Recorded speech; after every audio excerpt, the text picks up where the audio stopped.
Hallelujah, hallelujah. And I would love to greet everyone ng happy first Sunday ng March. Truly, it is a blessing na po no, na tayo po minsan pa. And sabihin mo naman sa katabi mo, ako ay nagagalak na nandito ka, kapatid. Ayan, ayan. And we have our, ano po, no, different faces. At talagang tayo ay mapapalakas. Ano po. I know we've been going through a lot sa ating buhay, kanya-kanya hinaharap. But we are so blessed po to be in the presence of our Lord this morning. Amen po kayo mga kapatid. Amen. And as we start, nanya ko po ang lahat na tayo pong lahat minsan pa ay pumikit, yumuko. At dalhin ang presensya na ating Panginoong Diyos. Hallelujah. Hallelujah. Hallelujah. Aming Diyos Ama, na dakila at makapangyarihan sa lahat. Panginoon, patuloy po namin kayo na dinadakila, pinapasalamatan, Panginoon, itinataas ang iyong dakilang pangalan. Tuloy nga po, Ama, na sa iyo ang araw na ito, na sa iyo, Lord God, ay karapat dapat, Lord God, ang lahat na aming pagpupuri sa salamat. At sa aming pong pagsisimula sa iyong mga salita, ay buksan niyo po, Lord God, patuloy ang aming tenga, ang aming spiritual na mata na makita, Lord God, ang nais niyo po, Lord God, sa aming buhay. Lord, at dalangin ko pong patuloy na kapayapaan na mula sa iyo ay patuloy mong ibaba sa bawat isa. Pero man po kaming mga bitbiting, mga dalahin, mga alalahanin, Panginoon, mga kalungkutan, mga pinagdadaanan, Panginoon. Lord, sa iyong presensya, Panginoon, lahat ng ito ay gumagaan dahil ang tulog ay buhat-buhat mo, Panginoon. Maraming salamat po. Ito po aming dalangin sa pangalan ng aming Panginoon Jesus. Amen. Amen. Papuring sa Panginoon sa kanyang mga salita. And as we start this morning sa Word ni Lord, we'd love for us to read, alam na alam ko natin lahat, Psalms chapter 23. Basahin po natin. If you would recite with me, po, Psalms chapter 23. The Lord is my shepherd, I shall not want. He leads me beside. He makes me lie down in green pastures. He makes me lie down still waters. He restores my soul. He leads me to righteousness. Okay, siguro. He restores my soul. He leads me in the paths of righteousness for His name's sake. Even though I walk through the valley of the shadow of death, I will fear no evil, for you are with me. Your rod and your staff, they comfort me. You prepare a table before me in the presence of my enemies. You anoint my head with oil, my cup overflows. Surely your goodness and mercy shall follow me all the days of my life, and I shall dwell in the house of the Lord forever. Grabe. Sobrang comforting po, no? Kung binasa po natin sa Psalms 23. And I would like for us to focus on it. As we start March, is a verse 4. Even though I walk through the valley of the shadow of death, I will fear no evil, for you are with me. Your rod and your staff, they comfort me. Perhaps, let's just focus on the first part. Even though I walk through the shadow, the valley, shadow of death. May tanong po ako. Nakakahiwa po ba ang anino ng kutsilyo? Hindi. Ang martilyo po ba, ang anino po ba ng martilyo? Nakakapukpok po ba? Hindi po, no? And kahit ano pong anino pa yan, ano pa mang anino pa yan, na kahit anong bagay, as long as anino lang yan, is hindi ka maaano. Po? Kahit anino pa yan, tangke. Po? Hindi ka kaya pasabugin ng anino ng tangke. Amen? Amen po, no? And we are reminded, ano po ba lang ang kayang gawin ng anino? It can scare you. It can weaken you. Po, pwede ka lang itong matakot, mag-instill ng fear, mag-instill ng panghihina, ng takot. Po, it can make you weak. Po, parang kanta ni Michael Pangilinan. I get so weak in this heart. Po, it can make you weak and it can scare you. It can, po, no? But ano po ang sabi na atin pong verse? Po, it can but I will fear no evil. Sabi ni Haring David, I will fear no evil, for you are with me. Bakit daw po hindi matatakot? Kasi malaki yung ating laman sa bank account.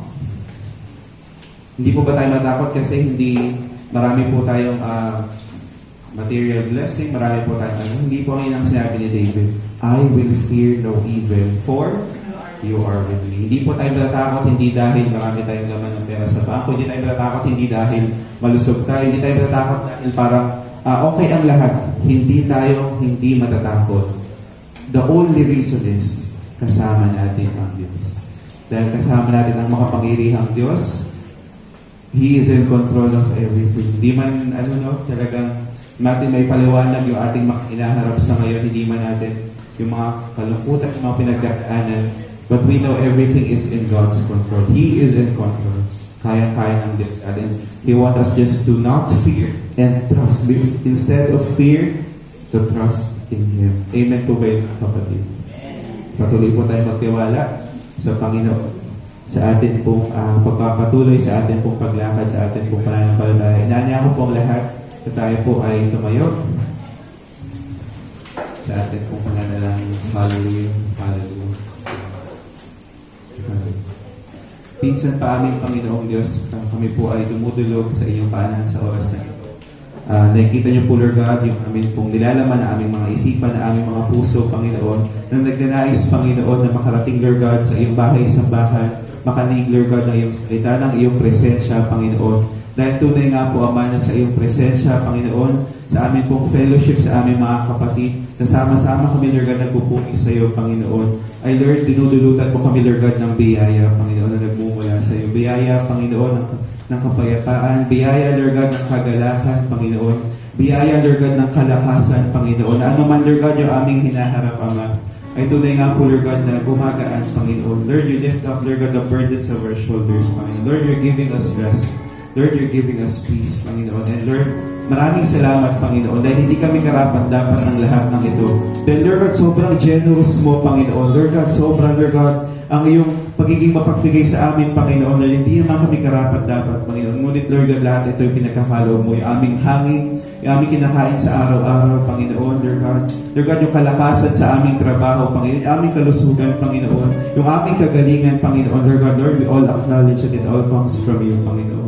Maraming salamat po, ikaw ang Diyos ng buong mundo ito, Panginoon, ng kalawakan, Panginoon, ng mga bituin, Panginoon, ikaw ang lumikha ng lahat, Panginoon. Ngunit, Lord God, sobrang intentional, Lord God, ng iyong pagmamahal sa amin, Lord God, na hindi kami minamahal, Panginoon, na isang bulto, Panginoon, kundi minamahal po kami bawat isa. Alam mo yung aming pangalan, alam mo, Lord God, yung aming dinadala. Ikaw, Lord God, ang siyang nakakaalam ng bawat aming iniisip, bawat luha ng aming puso, Lord God, na hindi nakikita ng iba. Ikaw, Lord God, ang siyang nakakakita. And Lord, I pray, O Father, that your great comfort, your great peace, Lord God, be upon this place. And as we worship you, Panginoon, Lord God, may we lift up our hands, Lord God, our voices unto you, Lord God, to sing hallelujah, Panginoon, because you deserve all praise and all adoration, Lord God. Maraming salamat po, Panginoon, sa lahat-lahat ng pagpapala na amin pong natatanggap, Panginoon. Lord, yung tunay, Lord God, that you are our shepherd, Lord God. You are, Lord, our great shepherd, Panginoon, our good shepherd, Panginoon. Maraming salamat po, Panginoon, sa paggabay sa amin sa araw-araw. Iingat at tunay nga po, Ama, sa paghatid niyo po, Lord God, sa amin sa lugar na ito. Na tunay nga po, Lord God, na nandito kami hindi para sa aming mga sarili, Panginoon, kundi para sa iyo lamang, Panginoon. Ikaw ang siyang maitaas, ikaw ang siyang mapapupurihan, Panginoon, sa lugar na ito. We praise you, we worship you, we love you, Lord. And this is our prayer in Jesus' name. Amen and amen.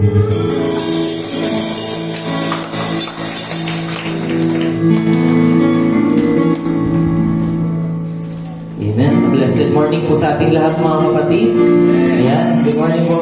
Pwede mo ba tayo pumalakpak bago tayo mag-start? Ayan, papainit lang ang ating puso sa energy sa umagang ito.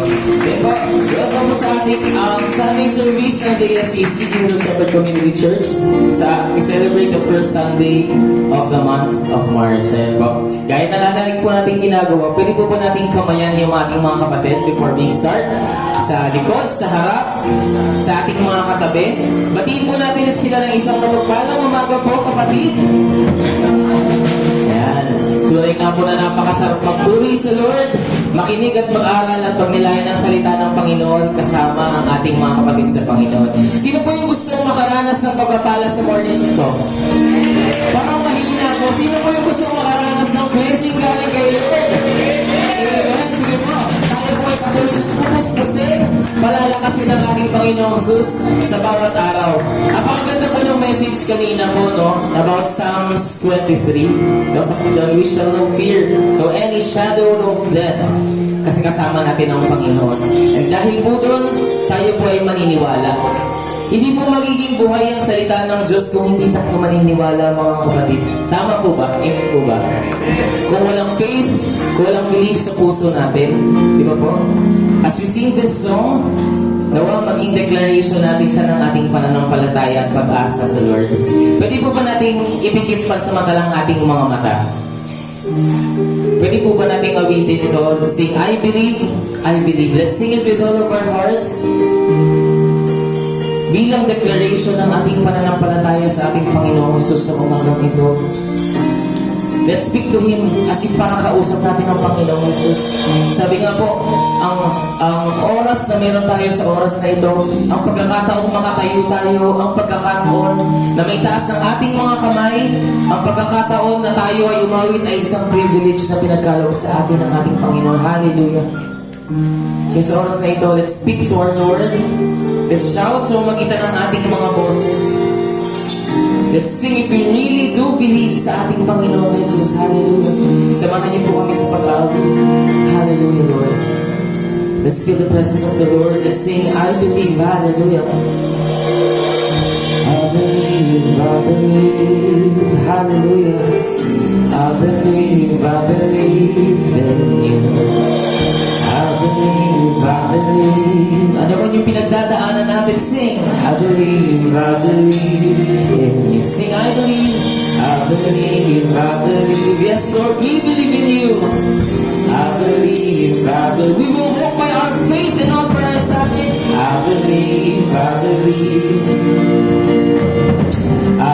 Once more, church, let's feel the presence of the Lord. Sing, I believe, I believe. Hallelujah. I believe, only to you, God. I believe. Once more, church, hallelujah. I believe. Sing, I believe.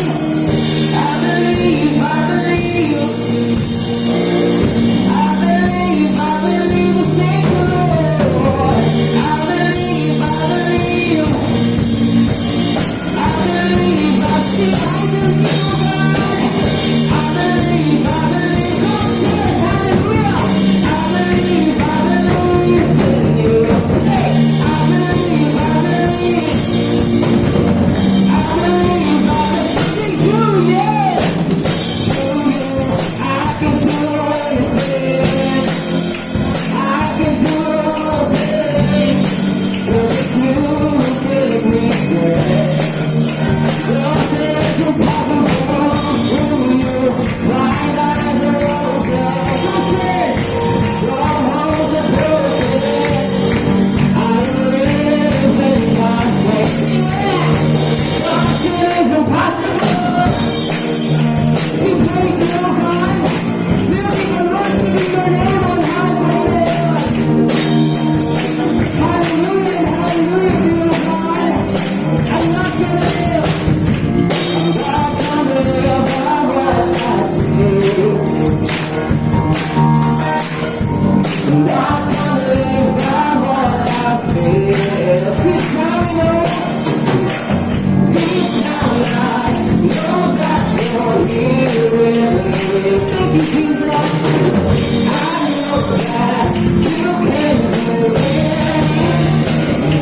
believe, I believe. I believe in you. I believe, Jesus. I believe, what's my church sing? I believe.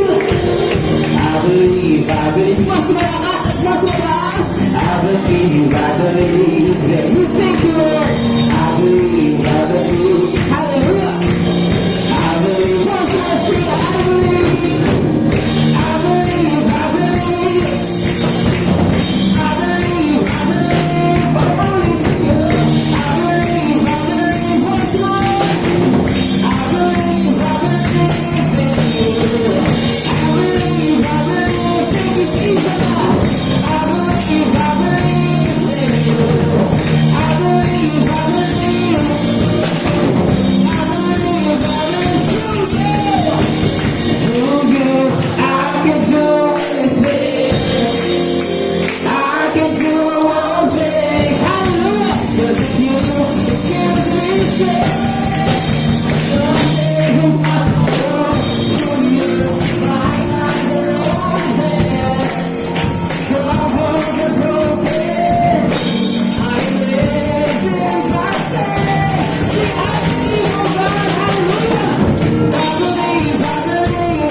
Father God.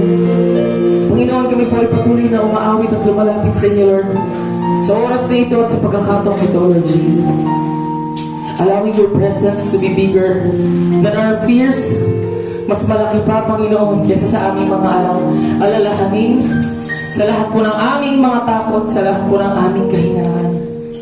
At nais namin ibalik sa Panginoon ang pinakamataas sa pagpupuri, pagluwalhati, pagdakila, pagsabat, pasasalamat. Tanging sa iyo lamang, Lord Jesus.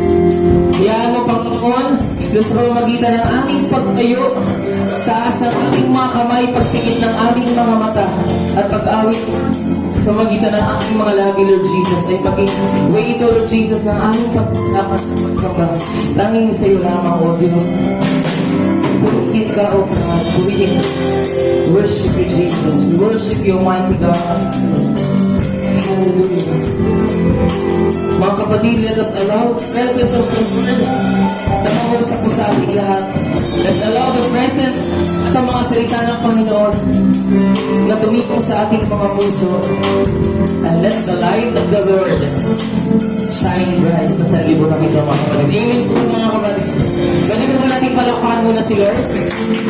As we worship you, Jesus, as we praise you, Lord Jesus. Keep singing, oh God. 1,000 times I fell, so your mercy remains, and to that stumble again, love goes to your faith, everlasting. Your light will shine, no aerospace rented. Your glory goes beyond all things.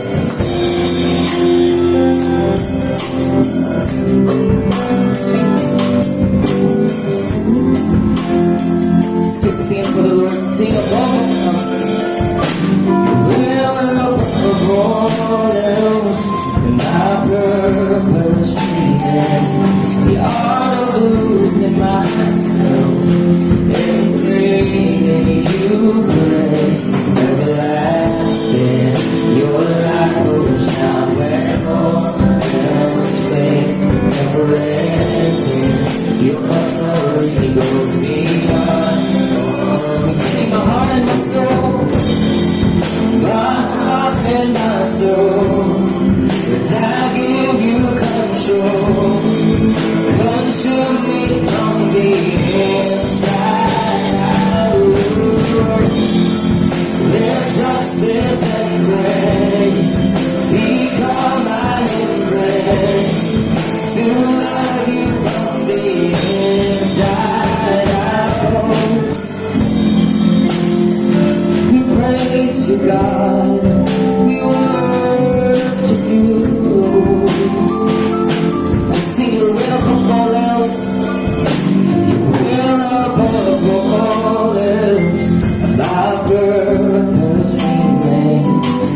kapatid. Hallelujah.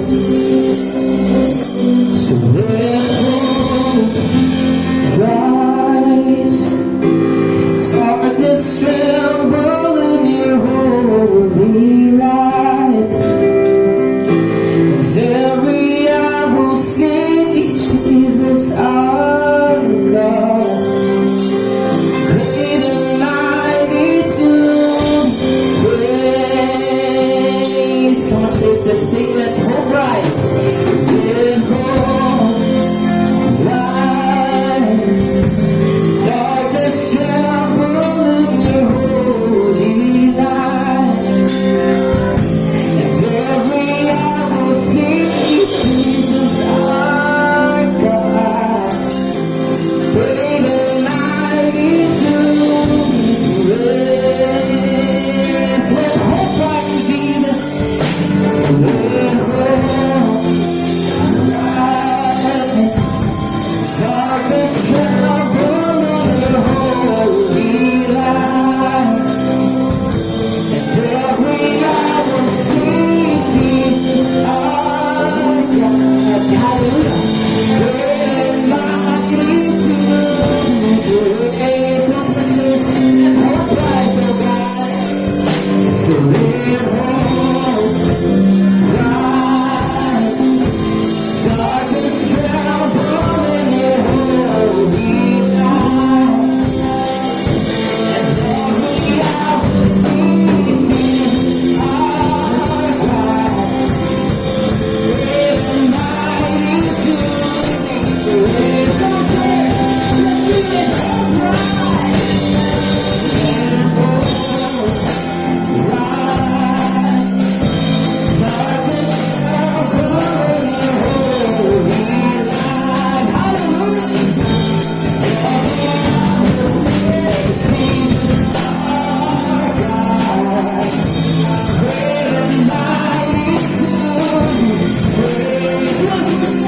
Let's sing it. Hope rise.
Diyos sa buhay. Aming Diyos sa buhay. We worship you, Jesus. All the highest praise, all the highest worship, all the highest adoration and exaltation only to you, God. Binabalik namin sa iyo, Panginoon, pinakamataas sa pagpupuri, paglalahati, pagdakila at pagsamba. Tanging sa matamis sa pangalan lang lamang, O Diyos. Sa tunay ang dakila, sa tunay na, O Diyos, na hindi na babago, sa tunay na ang kanyang awa ay walang pagsama sa aming lahat. Hallelujah. You deserve everything that you have, Jesus. You deserve everything sa Panginoon, Jesus, sa Panginoon. Give you back glory to Jesus. In Jesus' mighty name, you pray, mahal ang lahat ng anak ng Diyos. Sabi na, Amen. Let's give a clap of praise to you, Jesus. Hallelujah. And hallelujah to you.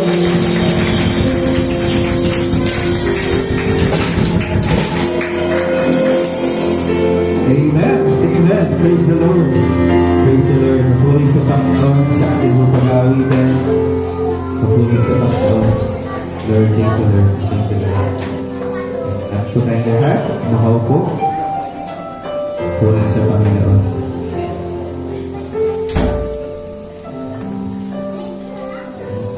Reveals our purpose whenever we praise the Lord. Sa iyo pala, Lord. Praise the Lord. Praise the Lord. Ngayon po, tayo po ay dadang po sa atin pong pagpapasalamat.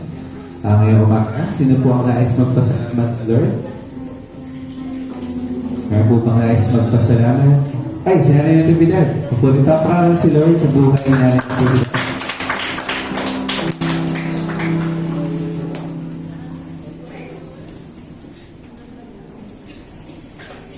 Magandang umaga po sa ating lahat dito sa loob ng siwaan. Ako po ay nagpapasalamat sa Panginoon at sa taong tumulong sa akin kanina alas 2 ng madaling araw. Kasi po, 4 na araw na akong sinusumpong ng aking nararamdaman na asma. Wala pong tumulong sa akin. Ni anak ko, ni kapitbahay ko, wala po.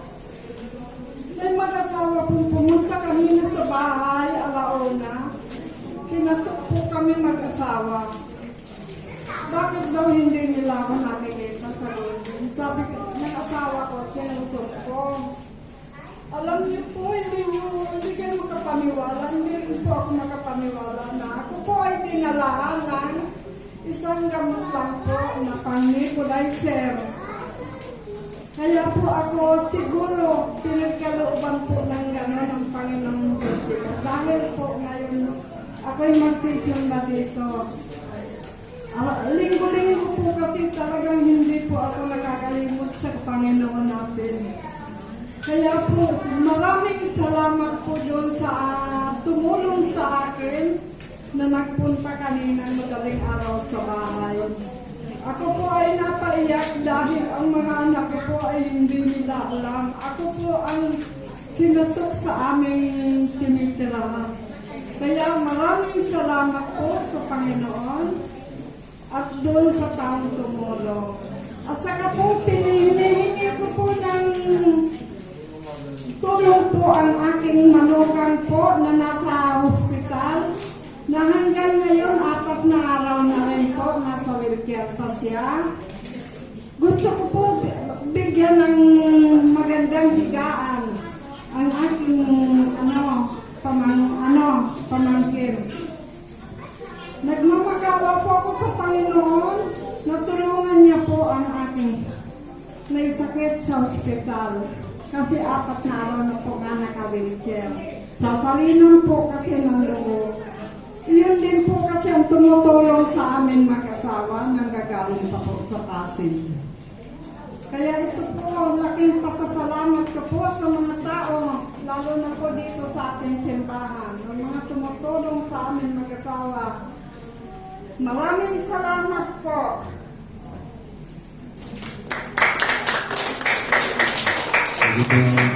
Sige Lord, ako na kasama pa po natin si Nanay Natividad at binigyan pa po siya ng minsan po nakakaligtan natin pagpapasalamat yung hangin na hinihingi natin until time na nahihirapan tayo huminga. So, we take it for granted, but Lord, we thank you for that, for yung hangin nga po natin araw-araw. Sino ba po ang nais magpasalamat sa ating Panginoon? Sino ba po? Sister Ruby daw. Sister Ruby daw po nais magpasalamat kay Lord.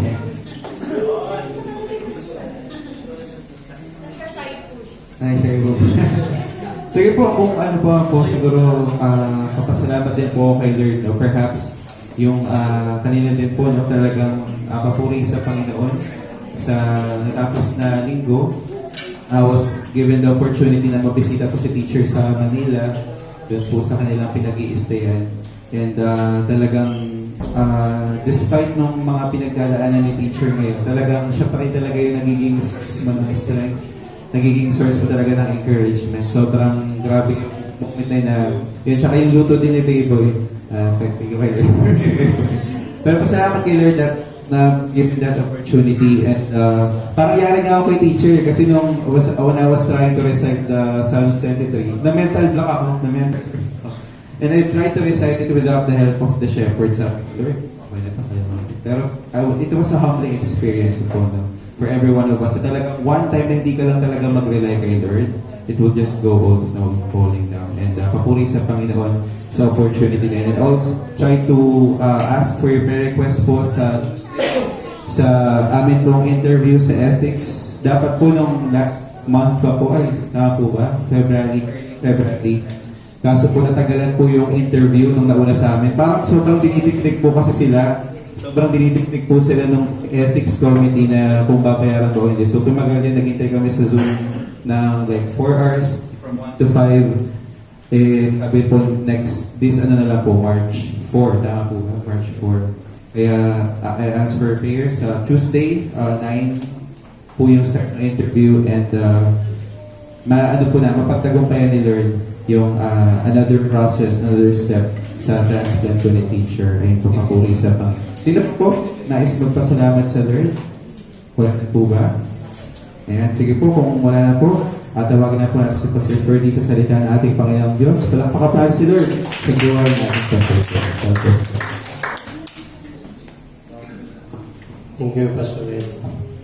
Okay, good morning po sa lahat. Good morning po.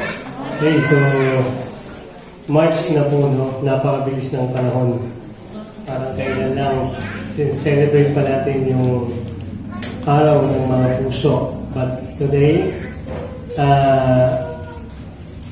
nawa ay bigyan tayo ng isang puso muli na handang tumanggap ng mensahe ng Panginoon, na naniniwala ako na ito ay magiging pagpapala sa atin. Kasi ito ay naging pagpapala din sa atin. Kung babalikan ko yung mga nakaraan, itong mensahe ito ay nakapagbigay sa atin ng hindi man material blessing, kundi blessing na kung saan kagalakan at kapayapaan, hindi talaga ma-appreciate mo talaga yung kabutihan ng Panginoon. Amen? So nawa ay pagpalain ng Diyos ang iyong mga puso't isipan, bigyan ng karunungan ng bawat isa, at makita rin yung biyaya na nanggagaling dito sa mensahe nito. Tayo kung natin tumayo para sa message ng Panginoon. Ngayong umagang ito ay pag-alala ng banal na hapunan. So I make sure na yung message is maiksi lang. Hindi siya magtatagal, pero naway makita niyo talaga yung aral na gustong ibigay sa inyo ng Panginoon. Okay? Maiksi, pero siksik po yung message at talagang makakatulong po sa atin. Tayo matatagpuan natin ito sa Santiago or sa James chapter 4 verse 10. Okay, Santiago o sa James chapter 4 verse 10. Sabay-sabay po natin basahin.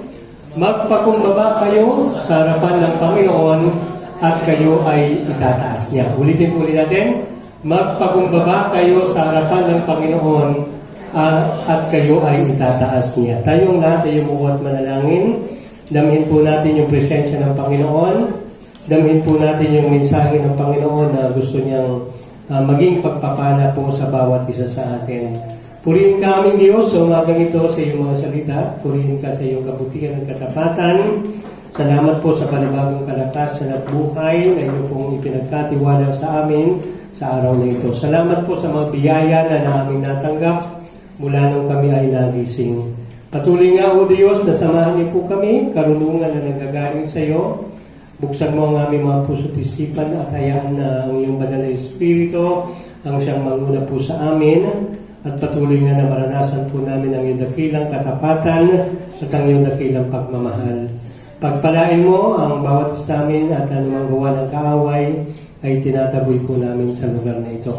Salamat po muli, ikaw ang siyang maitaas at mapapurihan sa umagang ito. Ito ang aming dalangin sa pangalan ng aming Panginoong Yesus. Amen. At amen. Makakaupo na po tayo.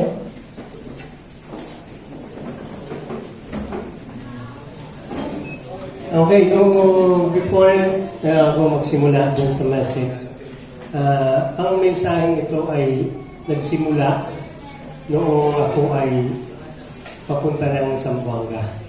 Okay? Gusto ko ipagpasalamat din sa Lord kasi naging safe yung biyahe papunta doon and pabalik.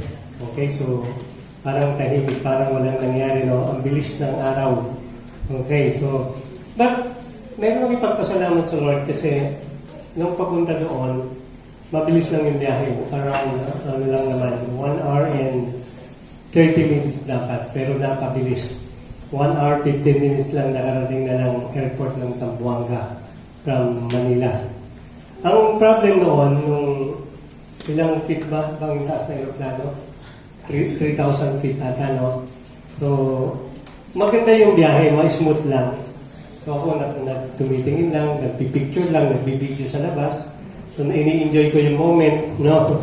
Kasi napakatagal na panahon na rin yung last time na sumakay ako ng aeroplano. Mindanao din yung time na yon sa Davao naman. Nung ikinasal ko yung isang member ko natin sa bando ng pangasawa.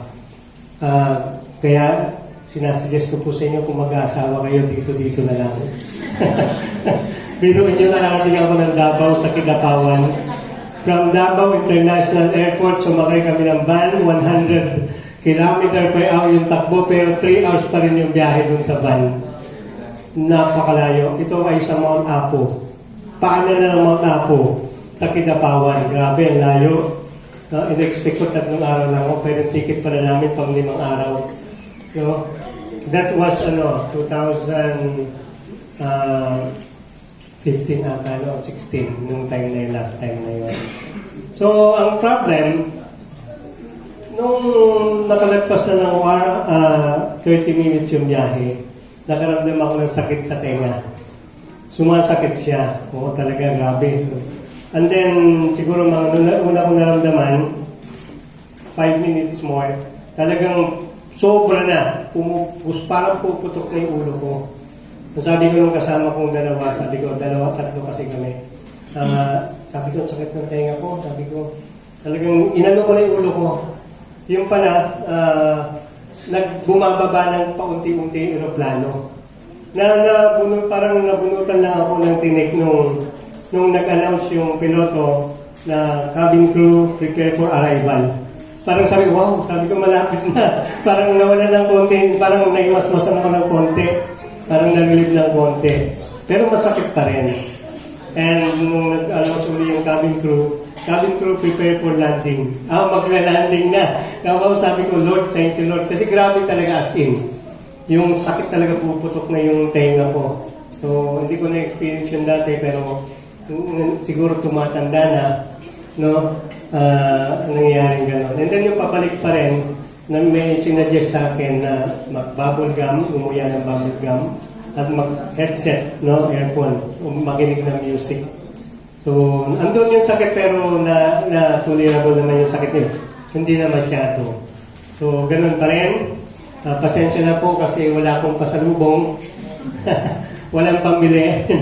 Hindi. Kasi alam niyo mga kapatid, doon, pagdating namin doon, maikot ko man, maglagad ako ng konti sa city ng Zamboanga, hindi nangyari. Kasi sa hotel kami tumuloy, and then maga-maga yun sinundo pa, andun na kagad yung service, papunta sa pier, pantalan ng Zamboanga. Andun yung office namin. And then after yung training, susundin kami ng service, papunta uli ng hotel. So wala talagang way. Kasi mga commercial doon, maagang nagsasara. Opo, yung karamihan doon siguro mga 70% ng mga establishment ko doon, 7 p.m. sarado na. Kompleto naman, talagang kompleto naman yung kanila. Parang city lang din siya, kaya lang napapaligiran ng bundok. Nasa bundok talaga at mga dagat. Okay, so yun lamang po, purihin ng Diyos, nakarating ako ng doon sa Zamboanga, sa opportunity. Kaya nga sabi ko, yung message nag-start doon sa airplane. Kaya magsisimula na tayo doon sa message. Pero connected na rin doon sa airplane. Kasi dito ko po napulot itong mensaheng ito na ibinigay sa akin ng Panginoon. Kasi nandito kami sa airport ng Terminal 3. Nakasakay na po kami sa aeroplano pero pinupuno pa. Kumbaga, yung mga pasahero kailangan pang hintayin lahat. And then doon sa aking harapan habang naghihintay ako, mayroong isang lalaki around 50 to 60 years old. Naglalagay ng kanyang hand carry na maleta. Hindi lumagpas ng 7 kilos, kaya pwedeng dalhin. So, nilalagay niya doon sa lalagyan ng mga maleta, mga bag. And then, tumitingin ako sa kanya kasi nahihirapan siya. Nahihirapan siya maglagay doon. And then, lumapit sa kanya isang cabin crew. Sabi niya, "Sir, pwede po po kayo matulungan? Ako na lang po." "No," sabi niya, "I can manage," sabi ng lalaki. Oo. English siya kasi... Then sabi niya sige po, sabi niya, sige, pinilit ka rin niya, ang tagal.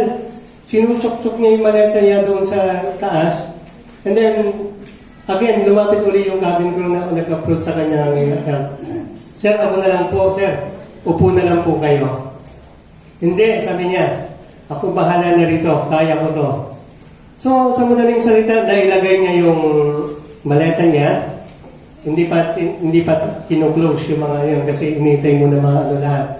And then habang nakaupo kami, biglang nahulog yung maleta. Alam niyo po nangyari, may nahulugan siya na tao katapat ng maleta yun, nasugatan sa noo. Alam niyo po nangyari?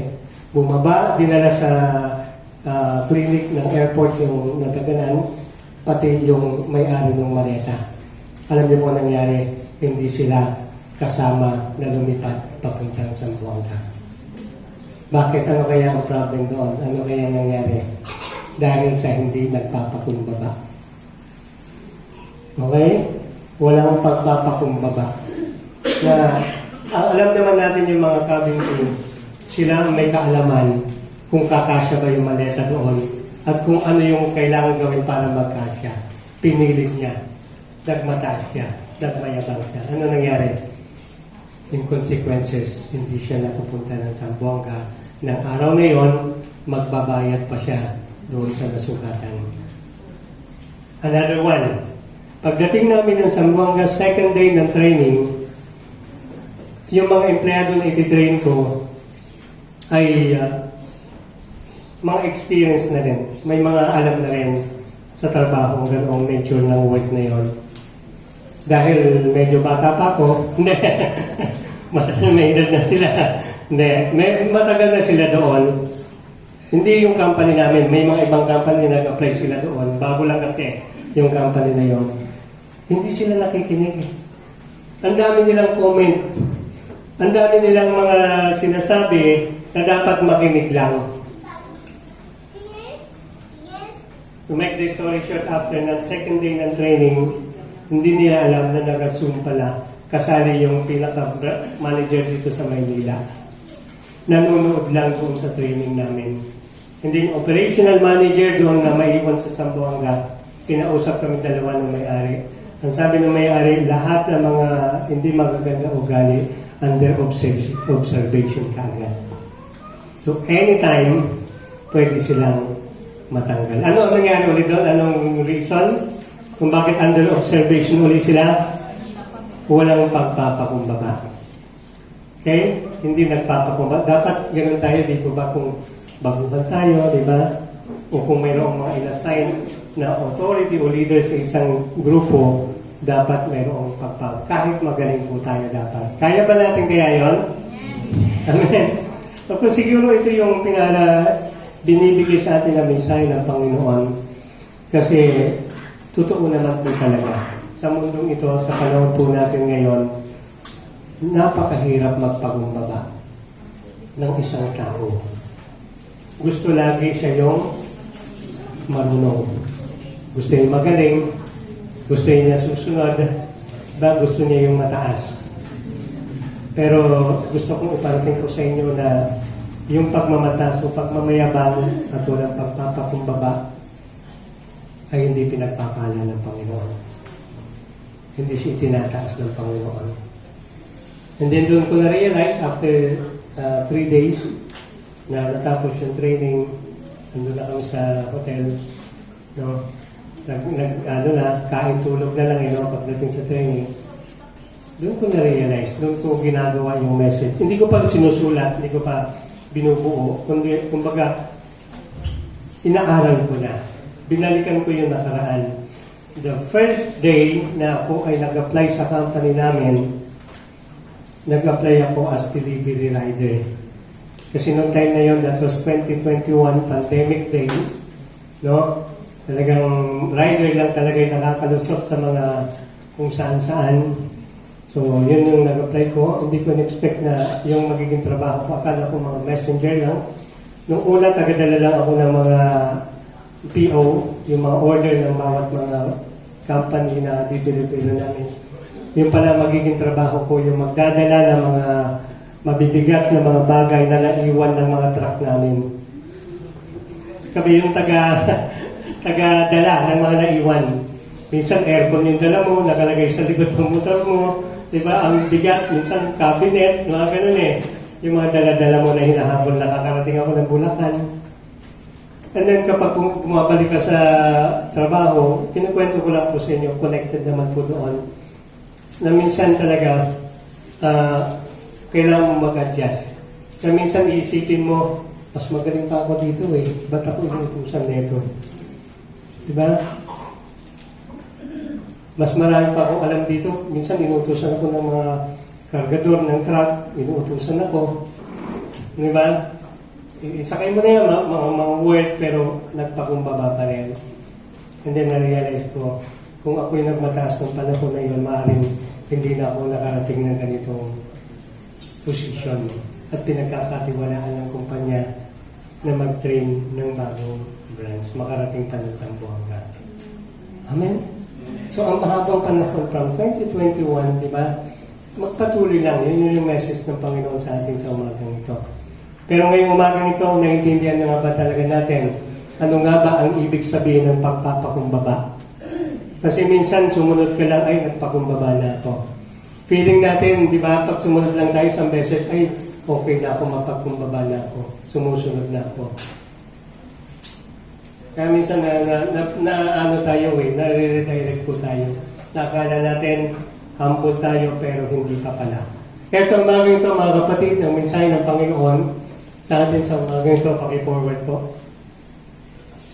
Nawala na? Lobat na. Paano kaya to? Diyan na ako magre-rely. Paano?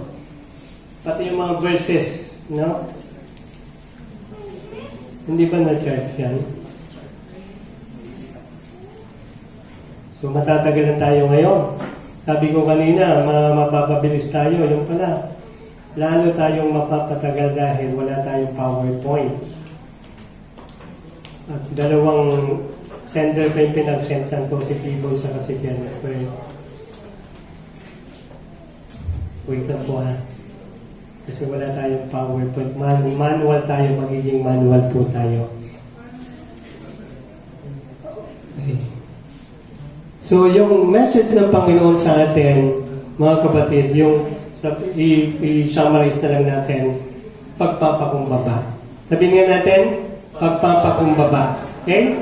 So, ano nga ba talaga ang kahulugan o kinalulugdan ng Diyos na pagpapakumbaba? Number 1, pakilista po kasi hindi mababasa, submission. Yung pagpapakumbaba na may kalakip na pagsasubmit. Okay?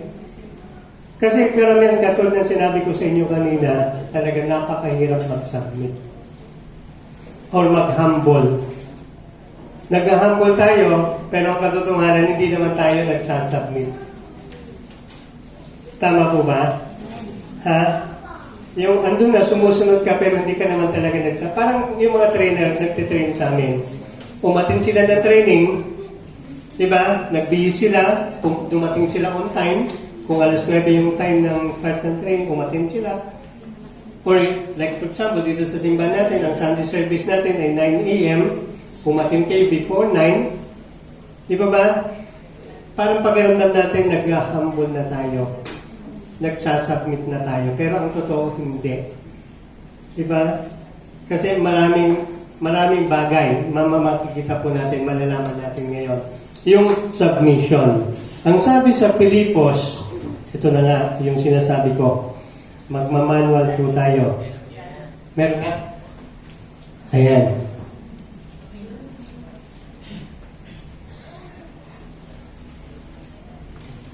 Okay, yung title niya, pag-ibackward po yung title.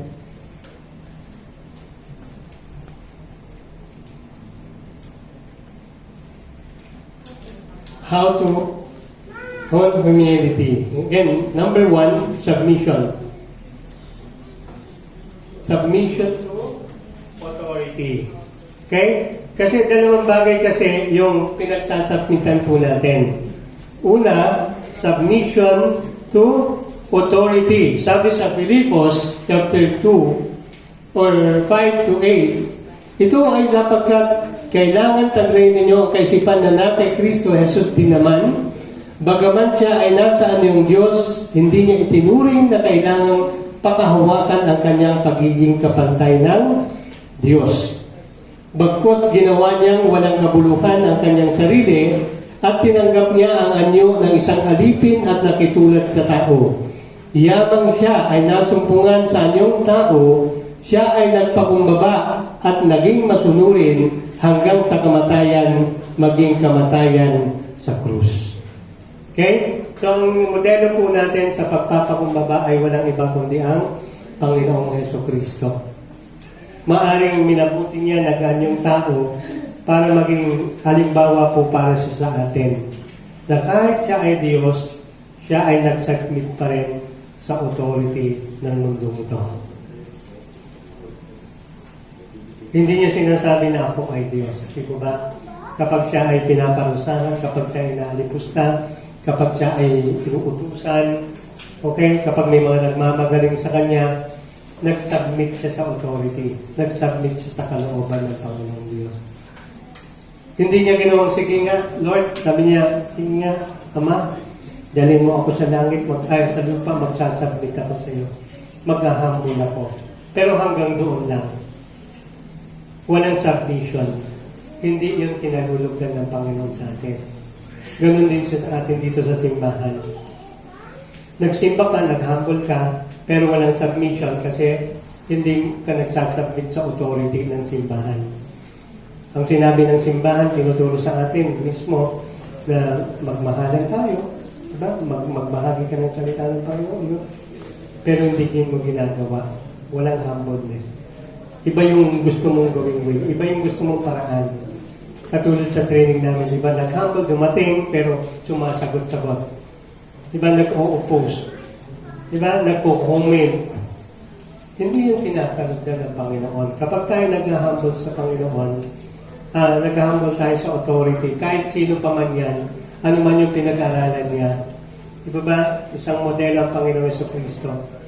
Kahit na siya ay Diyos, kahit siya ay isang hari, nag-humble pa rin siya sa authority ng tao na itinalaga ng Diyos. So, alisin natin yung ating pagmamataas na dito, yung pride po natin. Alisin na po natin. Yung pagpapakumbaba, mga kapatid, ay nagdadala po sa atin ng mga biyaya na nagmumula sa Panginoon. At yung pagmamataas natin, yun yung inilalayo naman natin yung mga biyaya na Panginoon dapat ibigay niya sa atin.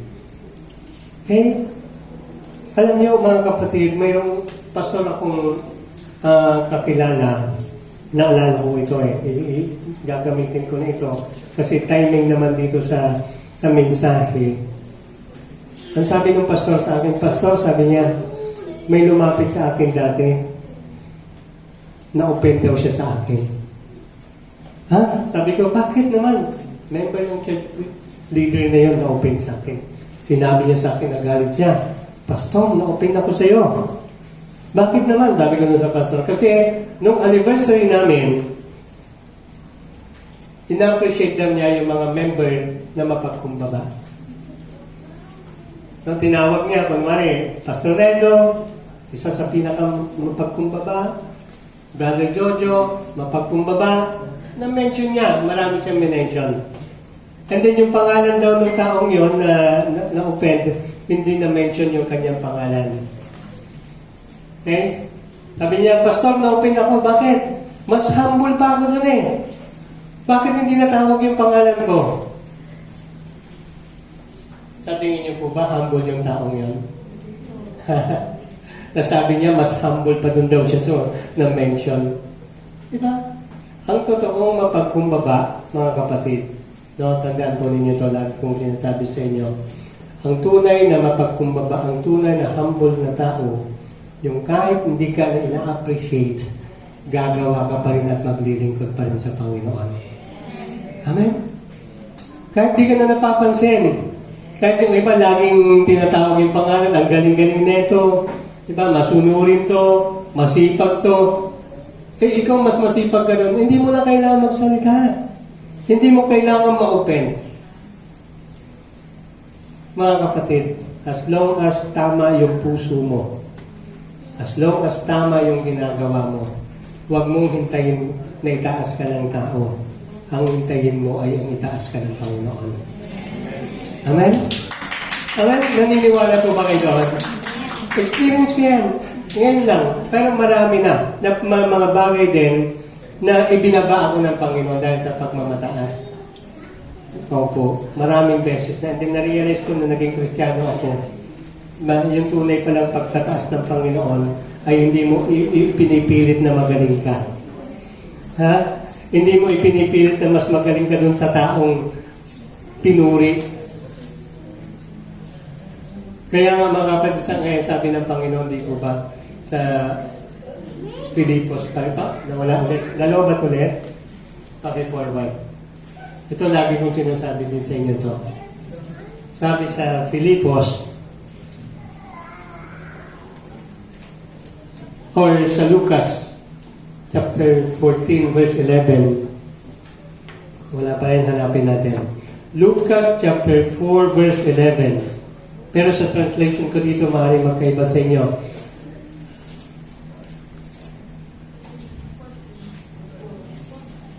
Lucas 14, verse 11. Buksan din niyo yung Bible ninyo kung gusto niyo makibasa at makita itong message ng Panginoon. Sapagkat ang bawat nagmamataas ay ibababa at ang nagpapakababa ay itataas. Simple lang di po ba?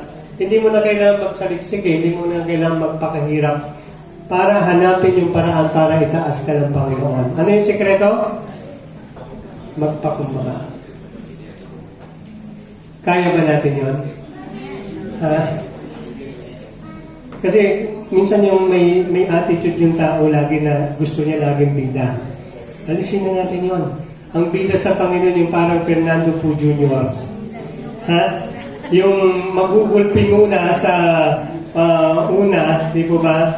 Hanggang gitna, pero at the end, siya na yung itataas, di po ba? Siya na yung magiging panalo sa mga bagay na ito. Sabi nito, pag-forward po, Filipos, sa Lucas 22, verse 42, kanyang sinabi, Ama, kung nanaisin mo, alisin mo ang sarong ito sa akin. Gayon man, hindi ang aking kalooban, kundi ang kalooban mo ang mangyari.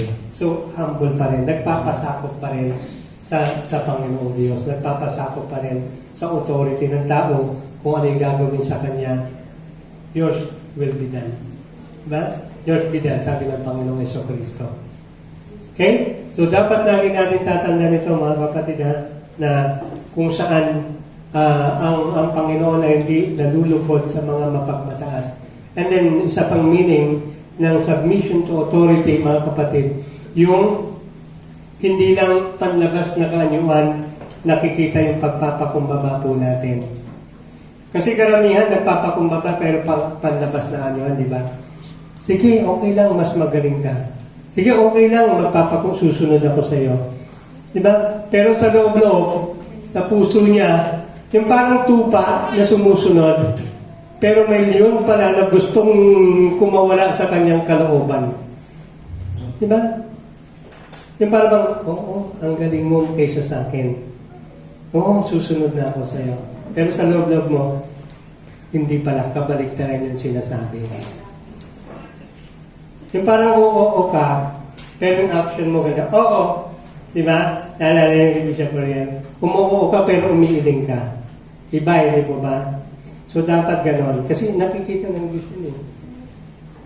Lahat tayo, especially mga kabataan, mga estudyante, lahat naman tayo dito. No? Yung humbleness dapat hindi lang panlabas na kaanyuan. Pakitang tao, sabi nga di po ba? Dapat nagtutugma. Anong sinasabi ng yung action, same doon sa nararamdaman mo. Kasi kahit anong gawin mong pagsunod o pagpapakumba sa pamagitan ng panlabas ng kaanyuan lang, hindi ka pa rin pagpapalain ng Panginoon. Kasi gusto ni Lord yung nasa loob. Parang sugat. Di ba ba? Gumagaling yung panlabas, nakikita natin magaling, pero yung loob, sariwa pa yung sugat. Ganon din, di ba ba? Nakikita ng Diyos yan, mga kapatid. So, pilitin po natin. Sumusunod ka na rin lang, dapat bukal na sa puso mo. Amen? Na, kaya ba natin yon? Amen? Diba yung parang, magaling ka, mas mayaman ka sa akin. Pero sa isip mo, pagdating ng araw, pag ako yumaman, huyo ka sa akin. Huyo ka. Diba? Yung parang may binabala ka na. Sige, susunod ko na yun, pero mamaya mga ganun. Kaya, pilitin po natin mga kapatid, na hindi lang panlabas yung pagpapakumbaba. Kasi hindi natin madadaya ang Diyos eh. Amen? Naniniwala kayo doon? Amen. Hindi natin madadaya ang Panginoong Diyos. Nahirapan ka na rin lang physically, ba't hindi mo pa rin gawin katugma na nasa loob mo? Okay? So, yun po yung paalala sa atin ng Panginoon sa umagang ito na kahit na anong katayuan ng isang tao, kung yun yung nilagay sa iyo na authority ng Diyos, dapat magpakumbaba ka. Huwag mong tignan yung sarili mo. Huwag mong tignan yung katayuan mo sa buhay. Huwag mong tignan ang itsura mo. No? Lalong-lalo na. Huwag mong tignan yung galing mo. Kasi useless yan eh. Hindi ka inilagay na maging leader. Inilagay ka na maging follower. Amen? Amen? Di ba kahit nag-uupos tayo sa presidente natin ngayon eh. Ang dami natin mga idea, yung mga congressman, mga senador na gumagawa ng batas. Pero sino pa rin yung huling nasusunod? Mga kapatid, yung hindi natin sinusunod. Diba? Yung nag-uupos po tayo, pero siya yung nilagay ng Panginoon na huling pipirma para maisabatas yung mga batas na ipinapasa po natin. Amen? Bakit di ka na lang sumunod? Alam niyo, pag sumusunod tayo mga kapatid, ito, isang positive na makukuha po natin kapag sumusunod tayo. Pag nagpapakumbaba po tayo, outer and inner, kaya nating magpatawad. Madali natin kayang magpatawad. Okay? Madali tayong makasunod. Hindi pilit eh. Magagawa natin ng tama yung pinapagawa. Kasi hindi pilit eh. Hindi lang panlabas eh. Gusto mo na rin eh, di ba? Kasi nakikita mo, dapat makita mo kung ano yung model. Sino yung halimbawa po natin? Sino yung huling model natin ng pagpapakumbaba? Ang Panginoong Hesukristo. Na bagamat siya'y Diyos, inubad niya ang kanyang pagka-Diyos, nag-anyong alipin, nakisalamuha sa mga tao, at nagpakumbaba hanggang sa kamatayan. Biruin niyo. Kamatayan. Hanggang kamatayan pa yun, nag-humble siya. Nagpakumbaba siya. Itayo, ano ba yung consequences ng ating pagpapakumbaba? Hindi naman mauuwi sa kamatayan, eh, di po ba? Ha? Kundi alam niyo mga kapatid, dapat makita every time na nag-humble po tayo, mayroong biyaya ang Panginoon. Itinataas tayo ng Panginoon. Unti-unti yan. Huwag mong madali na kasi minsan, Pastor, akala ko ba kapag nagkukumbaba ko, itataas na ako ng Panginoon. Sabi mo sa kanya, huwag kang magmadali. Ha? Huwag kang magmadali. Ha? Kasi minsan nagmamadali tayo eh. Kaya minsan nainip tayo, ayoko na magpakumbaba. Di ba? Ayoko na inaapak-apakan ng tao. Di ba? Ayoko na, di ba? Magaling ako pero gano'n na nangyari. Babalik ulit tayo doon sa pagiging magmamataas natin. Hindi naman ako sinusunod eh. Ano na lang kaya, di ba? Useless. Okay? Number 2, submission to God. Ito yung pinaka-importante. Kung nagsasubmit tayo sa tao, dapat nagsasubmit lalo tayo sa Diyos. So, nawa may natutunan po tayo doon sa pagpapakumbaba sa number 1. Okay? Una, mag-submit muna tayo sa tao na nandito sa paligid po natin. Kahit sino pa man yan. No, kahit anong pinag-aralan niya. Diba? Kahit siya yung pinakamababa, kung yan nilagay sa ng Panginoon, mag-submit ka dyan. Pagdating sa spiritual, ha? Kasi yun yung pinaka-maganda na pagsunod. Kasi kung sa mundong ito, ang papairal mo, wala rin Diyos dyan, hindi rin magtatagal. Makakahanap ka pa ng kaaway mo. Okay? Magkakaroon pa ng kaguluhan yung buhay mo. Kaya mas better, kung ikaw kay Kristiyano, patuloy na tignan lagi yung halimbawa ng Panginoon. No, kapag gusto mo na, naiinis ka na dun sa leader na tinalagay siya ng Panginoon, agad-agad balikan mo. Si Lord nga nagpakumbaba. Diba? Si Lord nga, yung pinakamababang tao, nagpakumbaba. Bakit ako hindi ko kaya magpakumbaba? At yun yung way bakit nagtagumpay ang Panginoon sa Kristo, no, sa kanyang pagpapakumbaba. Yung humbleness. No, yung humility, no, na isinapamuhay niya at gusto niyang tularan ng bawat isa sa atin. Kaya minsan, ang buhay ng tao nauuwi sa kawalan. Bakit? Kasi mapagmataas.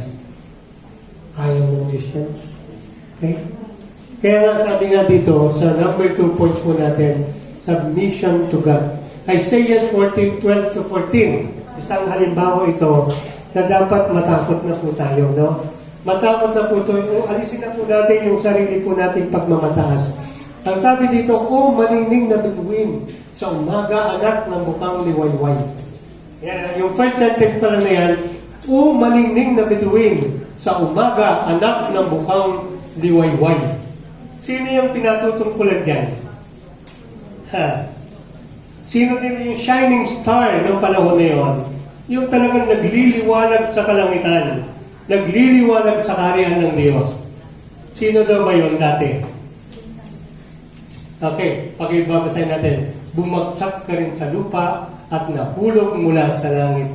Ikaw na nagpasuko sa mga bansa, hindi ba't sinabi mo sa iyong sarili, aakyat ako sa langit at sa ibabaw ng mga bituin ng Diyos.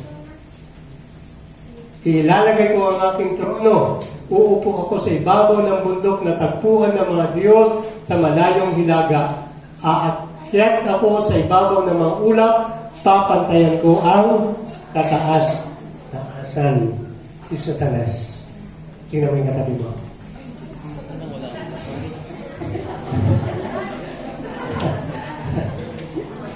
Hala ka.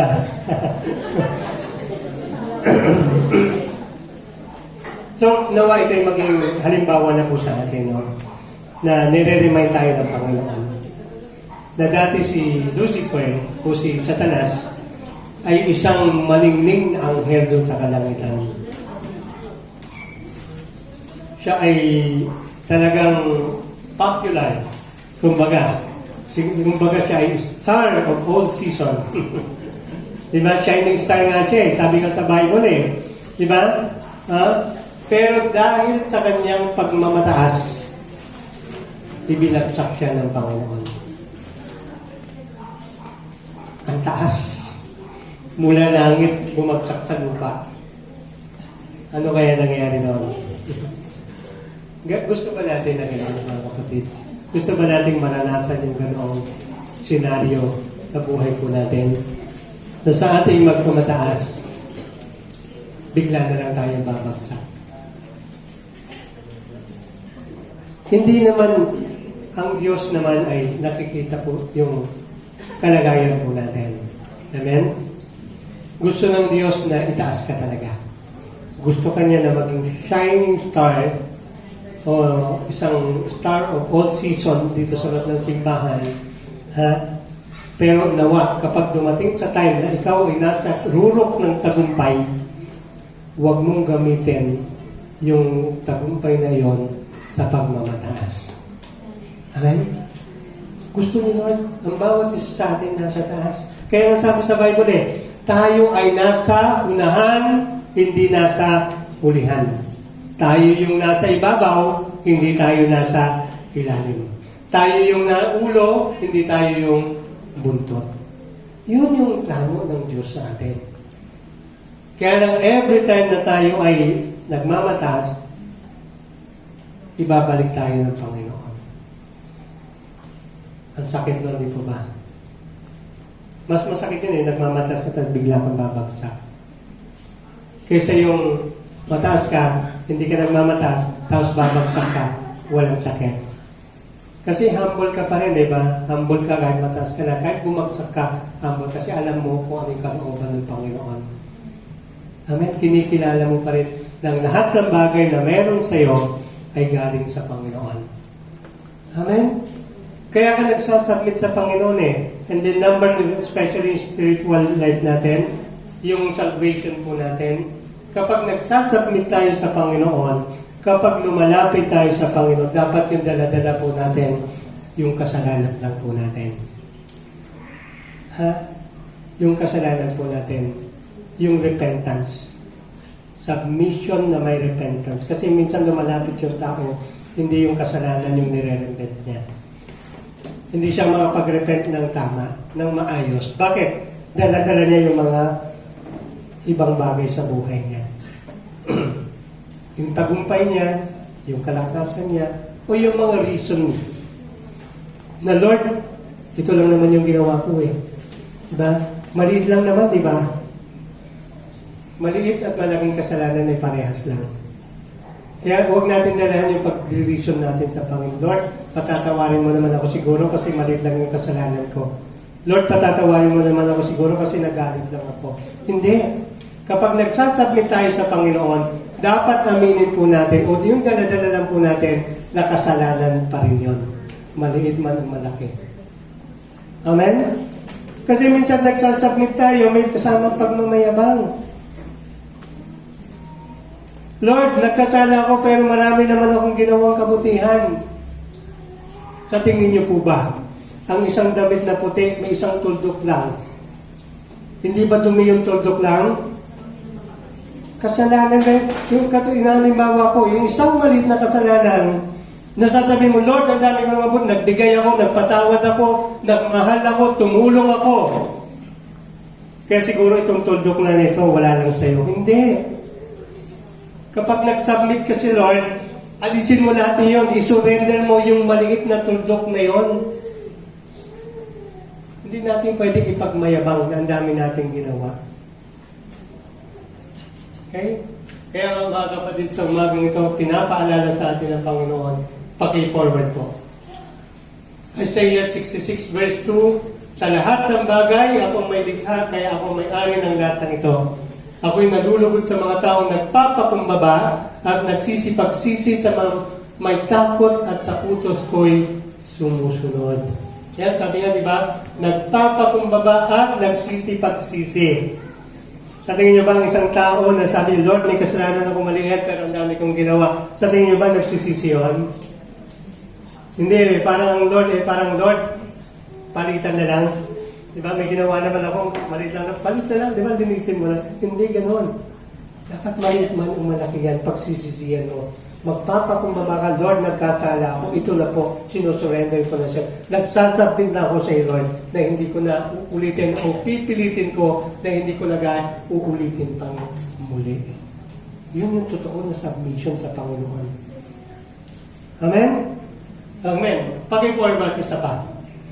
1 Peter chapter 5 verse 6, at kayo namang mga kabataan, pasakop kayo sa matatandang pinuno ng iglesia, at kayong lahat ay magpakumbaba sapagkat sinasalungat ng Diyos at mapagmataas, ngunit pinagpapala niya ang mababang loob.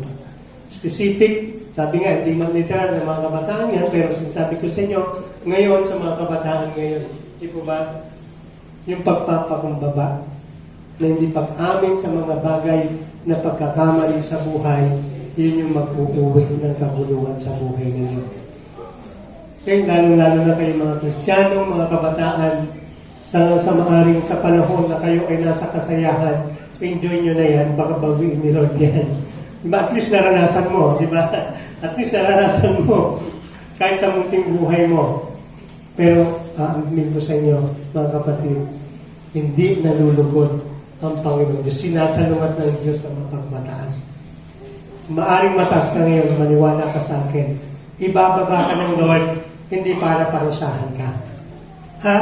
Kung nakikita mo, naiintindihan mo kapag binaba ka ni Lord, hindi ka magre-rebelde. Kapag naunawaan mo, ha? Pero kapag binagsak ka ni Lord, hindi mo naunawaan, lalayo ka sa Panginoon. Hindi sa habang panahon hahayaan ng Panginoon kasi mahal ka ng Diyos eh. Okay? Sana sa una, sa pangalawa, sa pangatlo, sumunod ka na. Makita mo na, hindi pala kalooban ng Diyos ito. Okay? Hindi ka sinasalungat ni Lord para maging malungkot ka, ha? Para maging KJ yung buhay mo. Ha? Sinasalungat ka ni Lord, na binababa ka ng Panginoong Diyos para baguhin mo yung buhay mo. Sa mga kabataan po natin. O sa bawat isa sa atin. Minsan sa buhay po natin talaga binabagsak tayo ng Panginoon. Para maalala po natin na yung pagmamahal ng Panginoon Diyos. Katulad ng isang pagmamahal ng isang mga magulang sa mga anak. Kaya lagi, naalala ko lagi, ulitin ko ulit, huwag kayong magsawa. Sabi nga ni Sister Margie, kapag ako hindi na nagsasalita sa inyo, kapag hindi na ako nangangaral sa inyo, kapag hindi na kayo nagsasaktan sa mga salita ko, hindi tahimik na lang ako, ibig sabihin man, pinababayaan ko na kayo. Gusto niyo ba napabayaan ka na kayo ni Lord? Ha? Kaya minsan ipagpasalamat natin si Lord kapag tinatapik tayo eh. Ha? Minsan may ginagawa tayo, bigla na yung inalis ni Lord. Minsan may mga bagay na inalis ni Lord sa atin. Hindi inalis ni Lord yun. Sabi mo sa katabi mo, hindi inalis ni Lord yun. Para masaktan ka. Hindi inalis Lord para masaktan ka. Para maging maganda yung buhay mo. At kapag naging maganda na yung buhay mo, papalitan na ng Diyos yun. Amen? Ha? Kasi alam mo na eh, di ba ba? Paki-forward po ulit. Meron tayo isa dyan. Wala na? Okay. So, mga kapatid, dito sa mensahe ng Panginoong Diyos na ibinigay sa atin, meron akong sulat dito.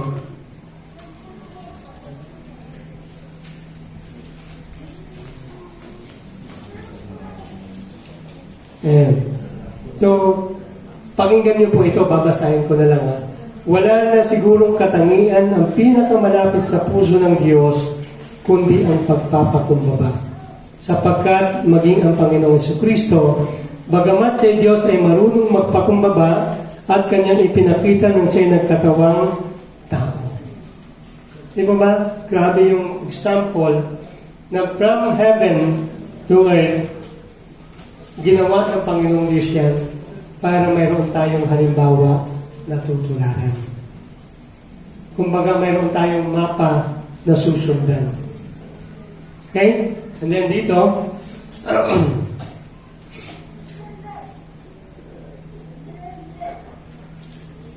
at ang Panginoong Jesucristo ang larawan ng tunay na pagpakumbaba na dapat nating tularan.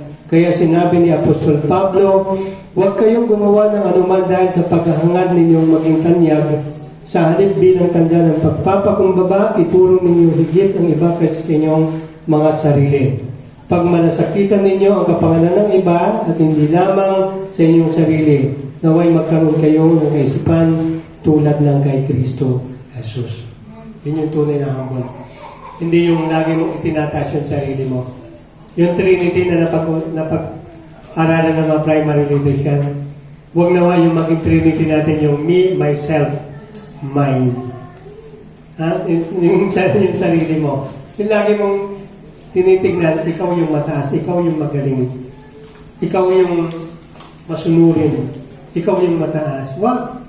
Lagi tayo titignan, ang Panginoon sa Kristo hindi na tinignan ang sarili niya bilang magaling, bilang matalino, di ba? Bilang mataas, bilang hari, bilang Diyos. Ang lagi niyang tinataas yung ibang tao. Ganun. Subukan natin, try natin. Ha? I-try natin sa buhay po natin, mga kapatid.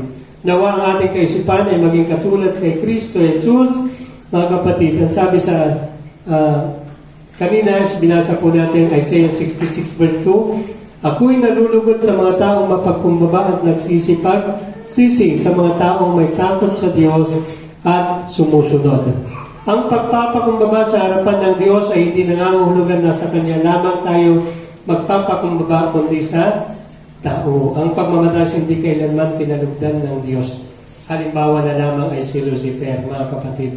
Kaya nga, sa umagang ito, ang dahilan kung bakit nahirapan magpatawad at humingi ng tawad ang isang tao at maging isang Kristiyano kapagkat walang ganitong kaisipang pagpapakumbaba. Nakuha po ninyo kung bakit may kabuluhan sa bawat grupo, pamilya, simbahan, eskwela, magkakaibigan. Bakit hindi natin magawang humingi ng tawad o tayo magpatawad kasi wala yung pagpapakumbaba. Kaya nga tinuro sa atin ang Panginoon ngayong umagang ito na why magkaroon tayo ng kaisipan katulad kay Kristo. Dahil sa kanyang pagpapakumbaba, physically, emotionally, mentally, siya ay sinaktan ng tao. Pero dahil sa kanyang pagpapakumbaba, anong isang bagay na binanggit niya doon sa krus bago siya mamatay? Ama, patawarin mo sila sapagkat hindi nila alam ang kanilang ginagawa. Bakit nagawa niyang patawarin yung mga tao na nanakit sa kanya? Kasi andun yung pagpapakumbaba. Kawan, mga kapatid, sa umagang ito, magpasakop tayo sa tao, sa mga authority na nilagay sa atin ng Panginoong Diyos at magiging maganda yung buhay ko natin. And then, kay Lord especially. No? Lagi natin isipin, every time na nagkakamali tayo, huwag natin ipagmayabang. Huwag tayong lumayo. Sa halip ay lalo tayong lumapit sa Diyos, magsisi tayo at sumunod sa pinag-uutos niya. Tayong natin yung bukod manalangin. Ama naming Diyos na makapangyarihan sa lahat, salamat po sa umagang ito. Salamat po sa pagpaalala na kapag kami nagmamataas sa iyo, ay ibababa mo po kami. Kabaliktaran ng Panginoon na naway maging attitude na po namin bilang isang Kristiyano, na matuto na po kami, Panginoon, na magpakumbaba upang maranasan nga po namin, Panginoon, yung pagtataas mo po sa amin sa lahat ng bagay. Ama, pagpalain mo ang maminsaheng ito na maging kalakasan at kapulutan ng aral na magamit sa pang-araw-araw na pamumuhay. Ito po ang aming dalangin sa pangalan ng aming Panginoong Yesus. Amen. Mga kapatid, sa umagang ito ay pag-alala ng banal na hapunan. Nais ko pong ipaliwanag po sa inyo na ang banal na hapunan ay hindi po ritual na ginagawa ng simbahan, kundi ito ay isang paggalang, pagsunod sa kabutihan ng Panginoong Jesucristo nung siya ay nandito pa sa lupa. Ang mga simbolo na ating harapan, ang mga hotya at mga Diyos ay hindi po nagiging tunay na katawan at dugo ni Kristo. Ito ay mga simbolo lamang po, no? Pero dapat natin pong igalang, respeto, makibahagi na mayroong pananampalataya kung gaano tayo kamahal ng Panginoong Jesucristo. So umagang ito, sa pagkikibag-isa, naway daladala po natin yung mensahe ng Panginoon kanina na dapat tayo ay andito. Na kung meron pang mga kasalanan na nandiyan sa inyong mga puso, sa inyong buhay, mangyari po na humingi na tayo ng kapatawaran sa Panginoon. Maaari po natin idulog yun sa pamamagitan ng panalangin. Maaari po bang yung mamupo tayo ulit? Pikit natin yung mga mata. Damhin po natin yung presence ng Panginoong Diyos. And then sa umagang ito, pagkatapos marinig yung mensahe, ikaw ay nagnanais na magpasakop sa mga authority na inilagay ng Diyos sa iyo. Kaya mo ba na mag-humble? Kaya mo ba na mabuhay na hindi mo ipinagtatanggol yung sarili mo kung hindi naman kailangan? Ngayong umagang ito, kaya mo na ba na magpasakop na sa authority ng Diyos? Kaya mo bang aminin? Kaya mo bang tanggapin na ikaw ay nagkakasala?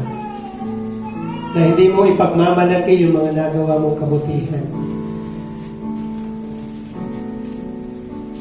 Ngayong umagang ito, nais kong sabihin sa iyo, mahal na mahal ka ng Diyos.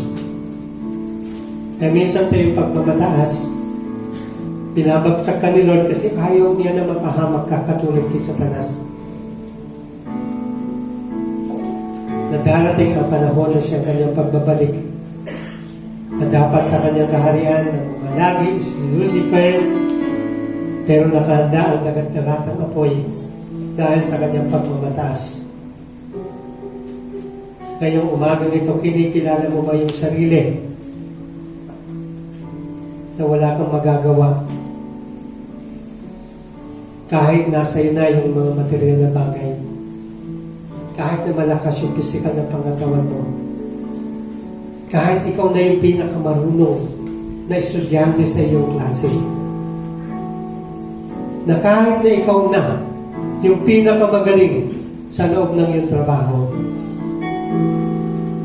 kaya mo bang tanggapin na ang Diyos pa rin ang magaling kaysa sa iyo? Kaya mo bang tanggapin na lahat ng bagay na meron ka ay galing sa Diyos? Ngayong umagang ito, handa ka bang magpakumbaba sa Diyos? Handa mo ba siyang anyayahan sa buhay mo bilang iyong Diyos ang tagapagligtas? Ngayong umagang ito, after mo na mag-repent sa mga kasalanan mo, ang Panginoong Diyos ay nag-aanyaya. Nais mo ba siyang tanggapin sa buhay mo bilang iyong hari? Na ililipat mo na yung paghahari mo sa buhay mo, nakikilalanin mo na si Jesus ngayon na siya na ang maghahari sa buhay mo. Mahal na mahal ka ng Diyos. Ano man yung kasalanan na nagawa mo, yan yung pinakamalaking kasalanan na pwedeng gawin ng tao, naniniwala ka ba na kaya kang patawarin ng Panginoon? Sasabihin ko sa iyo, sa pagkapako ng Panginoong Jesus sa krus ng Kalbaryo, lahat ng kasalanan ay hinugasan na doon sa krus ng Kalbaryo. Kung kikilalanin mo lang ang Panginoon sa Kristo bilang ang Diyos sa tagapagligtas at hihingi ng kapatawaran, ngayong umagang ito, handa ka niyang patawarin. Handa ka niyang tanggapin, mamahalin, gagabayan, at bibigyan ng panibagong buhay. Hindi lamang dito sa lupa, kundi sa buhay na naghihintay doon sa kanyang kaharian. Ang gagawin mo lang, sumunod sa prayer na babanggitin ko, magagaling sa puso mo, maniniwala na si Jesus ay Diyos. Ito yung prayer. Dakilang Diyos, sa umagang ito, salamat po sa iyong kanyaya. Hindi ako karapat-dapat na humingi ng tawad. Hindi ako karapat-dapat na maituring mo bilang iyong anak. Subalit dahil sa iyong pagkakasabi na kung ako ay lalapit sa iyo, hihingi ng kapatawaran, patatawarin mo po ako. Dakilang Diyos, sa umagang ito, inaamin ko, ako'y makasalanan. Nagkasala sa tao, sa mahal ko sa buhay, nagkasala sa iyo, nagkulang, nagkamali, lumayo na mahabang panahon sa iyo. Ngayong umagang ito, humihingi po ako ng kapatawaran. Patawarin po ninyo ako at tulungan po ninyo ako na makapagbagong buhay. Ngayong umagang ito, binubuksan ko ang aking buhay, ang aking puso. Naniniwala po ako na si Jesus ay Diyos.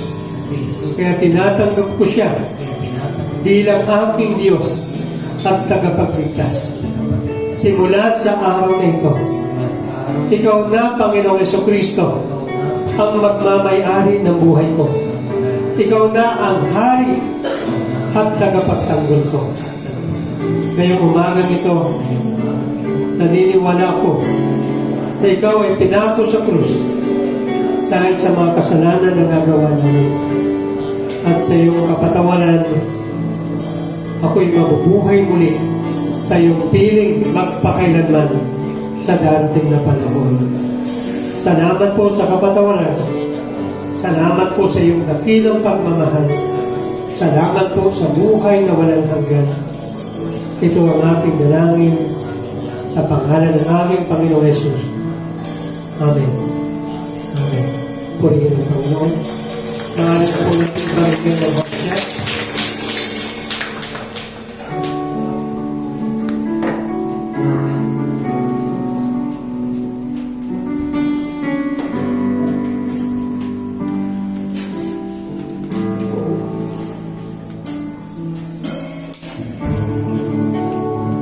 Tinapay ng buhay.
Tayong lahat ay lumukot manalangin.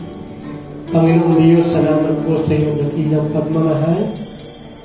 Bagamat kami karapat-dapat na maituring mo bilang iyong mga anak ay minarapat mo sa pamamagitan ng kamatayan ng Panginoong Jesucristo sa krus ng Kalbaryo.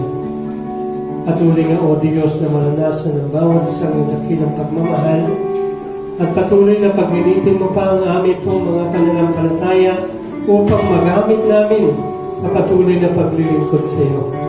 Patuloy nga na pagpalain mo din ang hostyang ito upang ito'y maging pagpapala din sa amin. Ito po ang aming dalangin sa pangalan ng aming Panginoon Jesus. Amen. Sinabi po sa kanila na kasulatan sa unang Korinto, Kabanatang 11, ang talatang 23 at 24. Sapagkat tinanggap ko sa Panginoon ang binibigay ko naman sa inyo ng Panginoong Jesucristo ng gabing siya'y pinagkanulo ay tumapot ng tinapay. At nang siya'y magpagpasalamat, ito'y kanyang pinagputol-putol at sinabi, ito'y ang aking katawan na pinagputol-putol para sa inyo.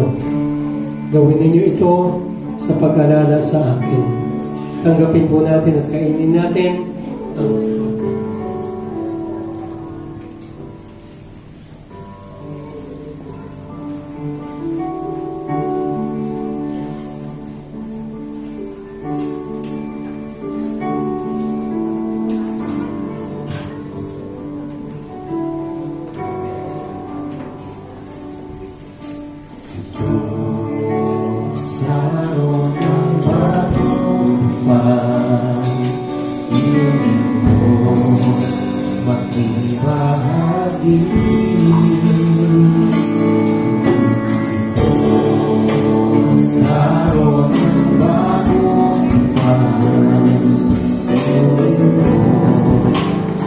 isa.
Tayo pong natin ang mabot pinalangin. Nagilang Diyos, salamat din po sa iyong kaloob na buhay. Ang dugo ng Panginoon sa Kristo na dumalak sa krus ng Kalbaryo at siyang naghugas sa aming mga kasalanan para maituring mo kami bilang iyong mga anak.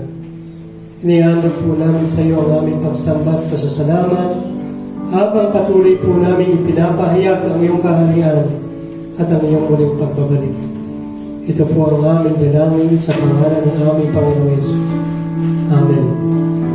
Sinabi po sa banal na kasulatan sa unang Korinto, Kabanatang 11, mga talatang 25 at 26. Sa gayon ding paraan ay kinuha niya ang kopa pagkatapos maghapunan na sinasabi, ang kopang ito'y siyang bagong tipan sa aking dugo. Gawin ninyo ito sa tuwing kayo iinom nito sa pag-alala sa akin. Sapagkat sa tuwing kainin niyo ang tinapay na ito at inuman ang kopa, ipinapayag ninyo ang kamatayan ng Panginoon hanggang sa dumating siya. Tanggapin po natin ang simbolo ng dugo ni Kristo.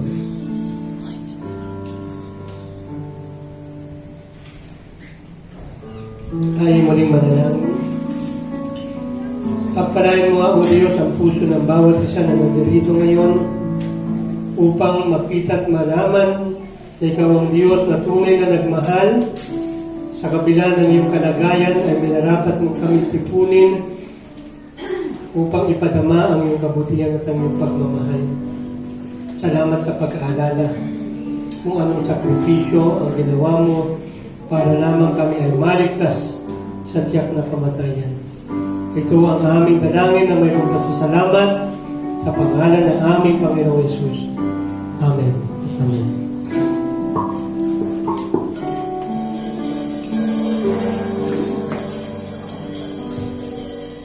Ngayon naman po mga kapatid, tayo po ay dumako sa ating pagkakaloob at pagbabalik ng pasasalamat sa pamamagitan po ng ating pagbibigay ng ating mga offering and tithes para sa ating Lord. Nawa makita po natin yung kagalakan, kapayapaan, gawapayan sa pagitan po ng ating pagbabalik ng kaloob sa ating Lord. Sama-sama po tayong mawit at salamatan ng ating Panginoon Jesus.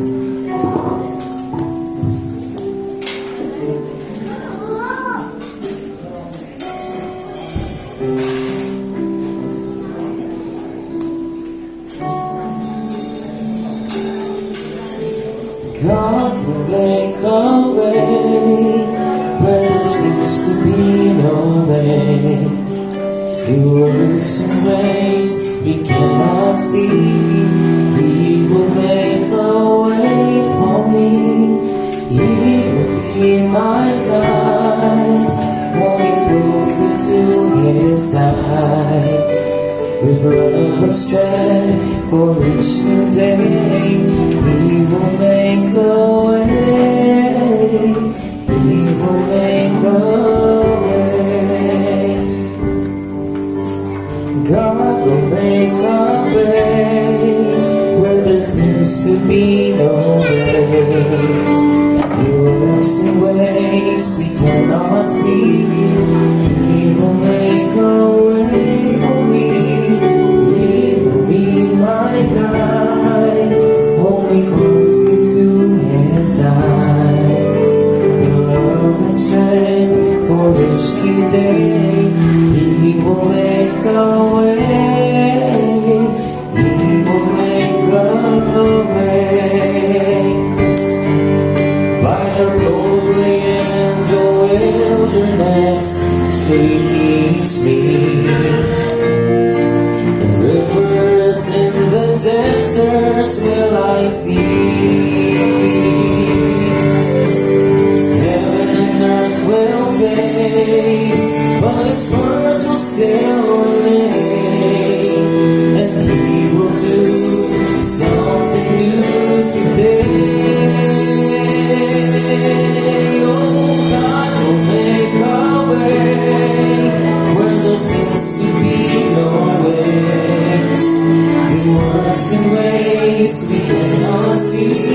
good day.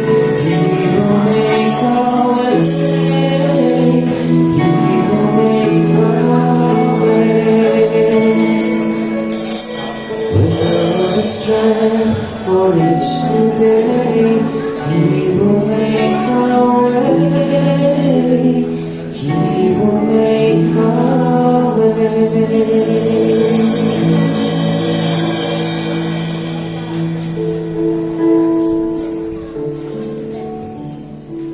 Sama-sama po natin ipanalangin ang ating mga tithes and offering. Hallelujah, hallelujah. Patuloy po kami, Lord, na nagpupulit na papasalamat sa iyo. Sa araw na ito na pinagkaloob mo sa amin, ang araw ng pagbabalik po, Lord, ng papulit pa sa salamat sa iyo, sa iyong walang hanggang pag-ibig po sa amin. Salamat din, Lord, sa mensahe po na aming narinig. Patuloy nga po, Lord, na paging mapagpakumbaba kami, Lord, upang makasunod po kami sa kalooban mo. Maraming salamat po din sa buhay ng bawat isa na patuloy na ipinagkakalooban kanila mga tithes and offering. Patuloy na pagpalain mo po, Lord, ang kanilang mga trabaho at hanap buhay. At naway magamit din po, Lord, yung mga tithes and offering na ito sa iba't ibang gawain na yung simbahan. Maraming salamat po sa puso ng bawat isa na patuloy na nabubuksan po ang puso at isipan sa pagbabalik ng nararapat na para sa iyo. Maraming salamat po, patuloy na pagpalain po ang bawat isa at patuloy na buksan ang pintuan at bintana ng kalangitan at ibuhos ang masaganang pagpapala na nagmumula sa iyo. Muli, Lord, salamat po at ganun din sa tagapaghawak ng tithes and offering na ito. Pagkalooban mo po siya ng karunungan mo, Lord. Maraming salamat at patuloy na binabalik namin sa iyo ang pinakamataas na pagpulit pasasalamat sa pangalan ni Jesus. Amen.